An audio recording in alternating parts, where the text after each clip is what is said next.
Salut à vous les champions et championnes, c'est la chaîne, donc j'espère que vous allez bien de votre côté. On se retrouve pour les pronostics de WWE, du PLE WWE Hell in a Cell, donc PLE Premium Live Event, alors qu'avant c'était les pay-per-view. Et du coup, il y a 7 matchs à annoncer et je vais dire directement, c'est le Raw in a Cell. Il y a un match de SmackDown, le reste c'est que des matchs de Raw. Donc on va commencer par le match de SmackDown. Donc je n'ai pas d'image, j'ai pas trouvé d'image parce que ça n'a pas été mis à jour, donc j'ai pas trouvé d'image pour ce match-là, mais ça a été rajouté dans l'épisode de SmackDown de cette nuit.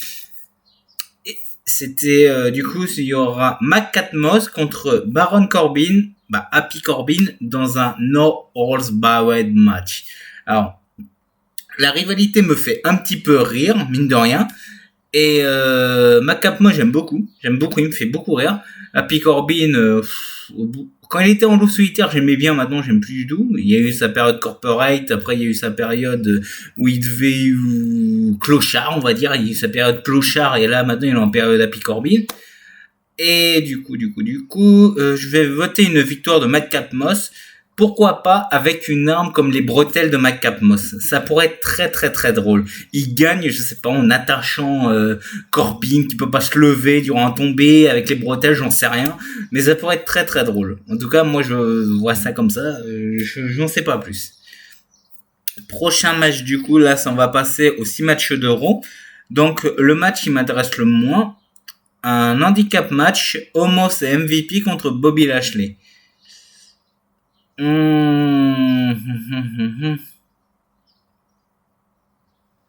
Que faire pour ce match? Honnêtement, la rivalité commence à me gonfler. Bobby Lashley a une victoire, Omos a une victoire suite à l'intervention de MVP, donc pour bien terminer la rivalité, je verrai une victoire de Bobby Lashley. Mais je sens le grabuge derrière Omos et MVP, mais je verrai une victoire de Bobby Lashley, je pense, pour ce match. Ce match, il m'intéresse pas des masses, mais voilà. Match suivant, du coup, Kevin Owens qui est toujours en quête de vérité. Il est toujours en quête de vérité, notre ami Kevin Owens, notre ami québécois, contre Ezekiel alias Elias, d'après lui. Alors, cette rivalité me fait un peu rire, mine de rien, mais sauf que ça part un peu en cacahuète, mine de rien, mais cette rivalité me fait un peu rire.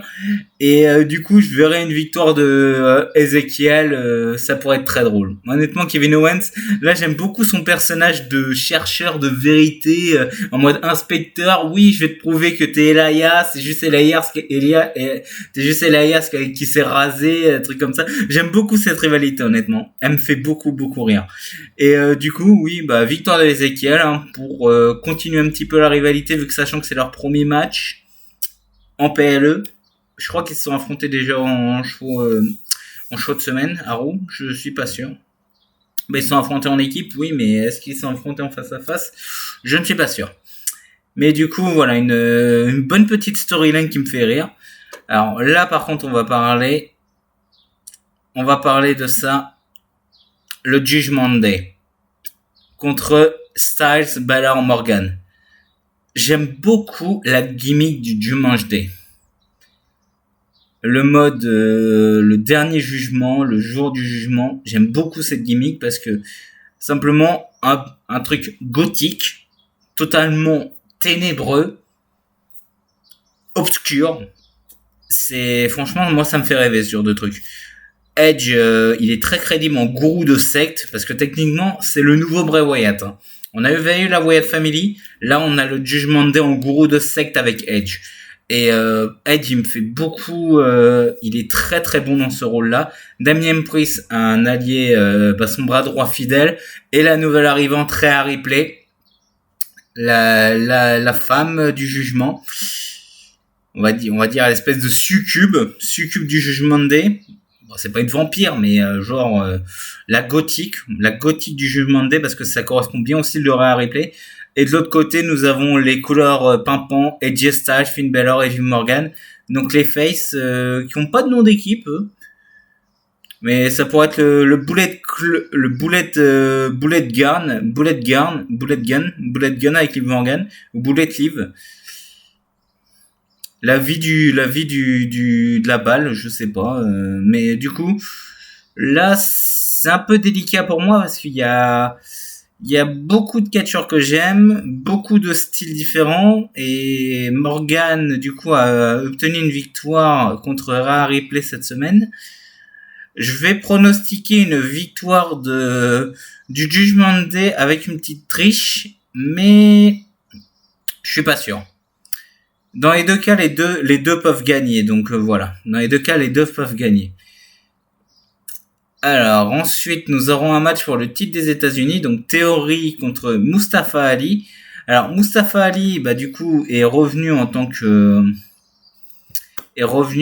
bon leader, en tant que bon face, bon babyface, c'est ce que je voulais dire.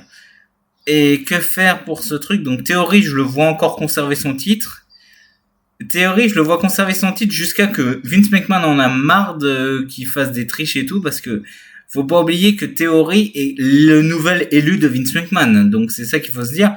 Et du coup, Mustafa Ali, je ne le vois pas gagner tout de suite.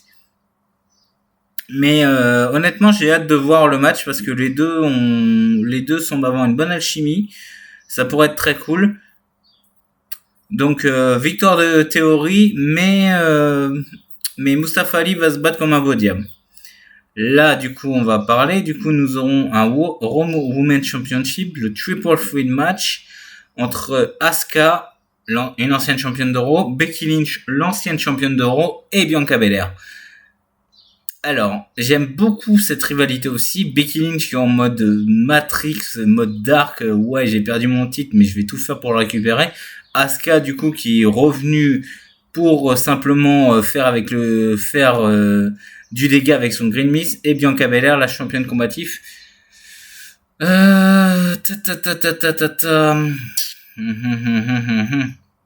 Donc Bianca Belair, Asuka et Becky Lynch. Bianca Belair n'a pas son titre depuis très longtemps. Asuka, du coup, je sens le scénario gros comme une maison. Becky Lynch va se prendre le Green Mist. Du coup, Bianca Belair va en profiter pour faire son TKO et son KOD, pardon, et gagner le match. Je vois ça gros comme une maison, donc je vais quand même dire une victoire de Bianca Belair. Et enfin, le main event, nous aurons Seth Rollins contre Cody Rhodes dans un Hell in a Cell match, c'est le seul de la soirée d'ailleurs. Et triplé de Rollins ou vengeance triplé de Cody ou vengeance de Rollins. Aha. Si on se base sur les victoires de Cody Rhodes, je pense que Cody Rhodes peut remporter le match, mais je sens la douille de Rollins parce que Rollins est quelqu'un de très fourbe dans la vie de son personnage, bien sûr, dans la vie de son personnage. Je vais quand même pronostiquer une victoire de Rollins pour que ça fasse un 2-1 et comme quoi Cody Rhodes aura vraiment tout donné contre Rollins et Rollins va gagner ou pourquoi pas un no contest, genre les deux doubles tombées, après il y a une poignée de main de respect, tout ça. Je vais quand même dire une victoire de Rollins pour ma part, mais je sens que Cody Rhodes peut faire le triple aussi. Donc là, c'est très délicat pour moi de choisir entre Cody et Seth. Mais bon. Je ne sais pas. Donc bah voilà, écoutez les champions et championnes, c'est la fin de cette vidéo pronostic. Donc il y a vraiment pas grand chose à se dire sur le Hell in a Cell. À voir ce que ça va donner. Donc n'hésitez pas à me dire vos pronostics dans les commentaires. Et passez un bon show, sachant que lundi c'est férié pour nous. Donc j'espère que lundi tous les fans de catch vous regarderez le show, à moins que ceux qui travaillent. Donc voilà, prenez soin de vous et à la prochaine. Salut à tous!